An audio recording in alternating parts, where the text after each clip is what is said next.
Sanjay ji, captain तो खोजना ही पड़ेगा ना।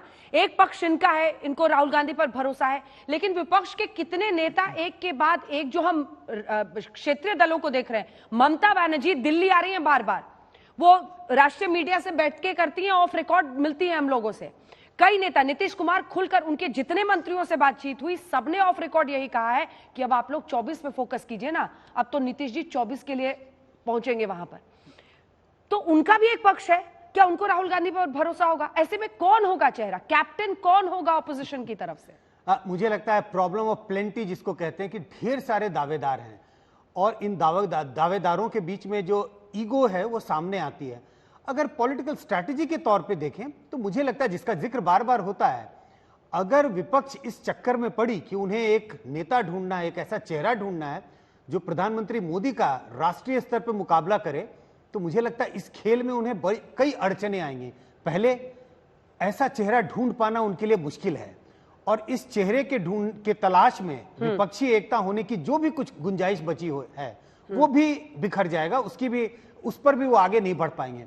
और अगर कोई चेहरा तलाश लिया तो मुझे लगता है उनकी मुश्किलें कम नहीं होंगी, क्योंकि जनता जैसे ही मोदी के मुकाबले दूसरे नेता को देखने की कोशिश करेंगे, जब उनका कंपैरिजन होगा तो वो दूसरे नेता, जनता के नजरिए से मैं कह रहा हूं, उन्हें छोटे दिखाई पड़ेंगे।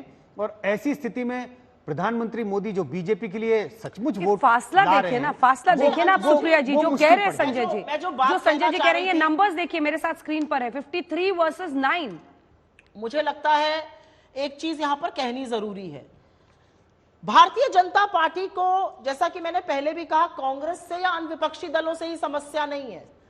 ऐसा क्यों है, और यह चर्चा नहीं होती है व्यापक तौर पर, ऐसा क्यों है कि एक के बाद एक जो सबसे पुराने घटक दल थे वो इनका साथ छोड़ रहे? 19 घटक दलों ने इनका साथ छोड़ा है जब से मोदी जी सत्ता में आए हैं, जिसमें से प्रमुख तौर पे मैं 3 के बारे में बात इसलिए करना चाहती हूं क्योंकि they were the oldest allies. Shiv Sena ने छोड़ा, नीतीश जी पहले छोड़ के गए थे, फिर से छोड़ा उन्होंने, और शिरोमणि अकाली दल ने।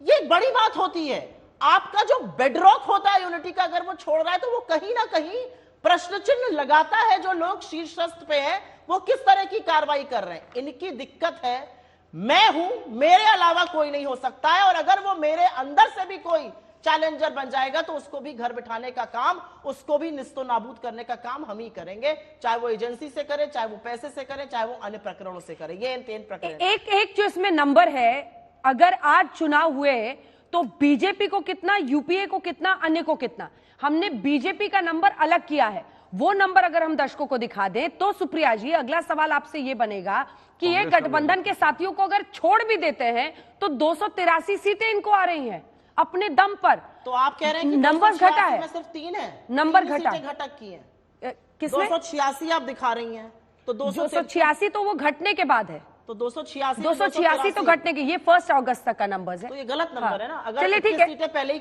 उसके बाद से नीतीश कुमार से और बिहार में क्या असर होता है उसको अगर आप छोड़ दे तो 283 वो अपने दम पर ला रहे हैं। नहीं ला रहे हैं, आपको कहा ना 307 था, आपने कहा 21 कम हो गया बिहार के बाद, तो 307 बिहार छोड़ दीजिए, 286 हुआ ना। 286 में से मतलब आप कह रही हैं नहीं, 307 में से 283 कह रही हूँ, तो फिर 307 में ना, 307 में कह रही, 307 में से मुझे ऐसा लगता है 307 जो 1 अगस्त तक का है उसमें 283 अपने दम पर। लेकिन ये आपके लिए नहीं होता है ना, ये वाला नंबर है, ये आपके लिए नहीं है।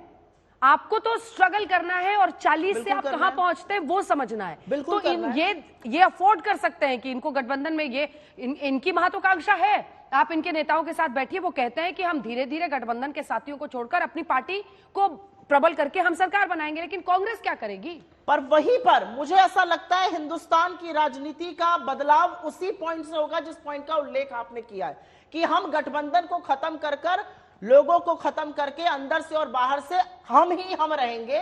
और हमारा अपना मानना है कि रीजनल एस्पिरेशंस आज की राजनीति में एक रियलिटी है, उसको दरकिनार कर आप राजनीति नहीं कर सकते।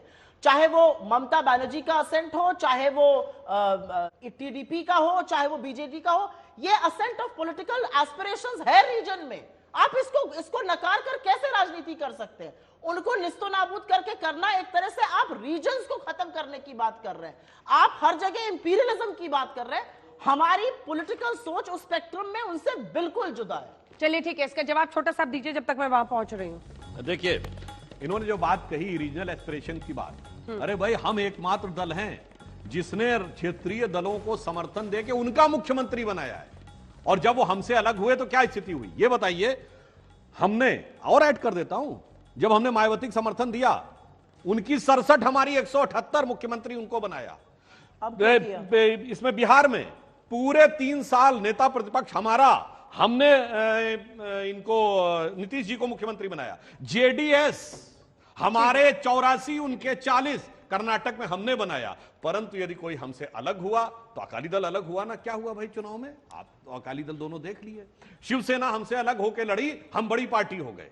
और जदयू हमसे जब अलग हुई उसके बाद उसका स्ट्राइक रेट देख लीजिए। हाँ, एक लाइन और कह दूं, जैसे आपने दिखाया देश में एक ही पार्टी एक ही रंग, अब यही होगा। मैं ये नहीं कह रहा हूं। हमारे नेता का जो प्रभावकता है वो परसेंटेज से ऊपर है जो हमें वोट मिल रहा है। अगर राहुल जी को 9% वोट मिल रहा है, इसका मतलब हुआ कि अगर 28% में 18% कांग्रेस का है, तो जो वोटर कांग्रेस को वोट दे रहा है वो पूरा राहुल गांधी को प्रधानमंत्री देखना चाहता है।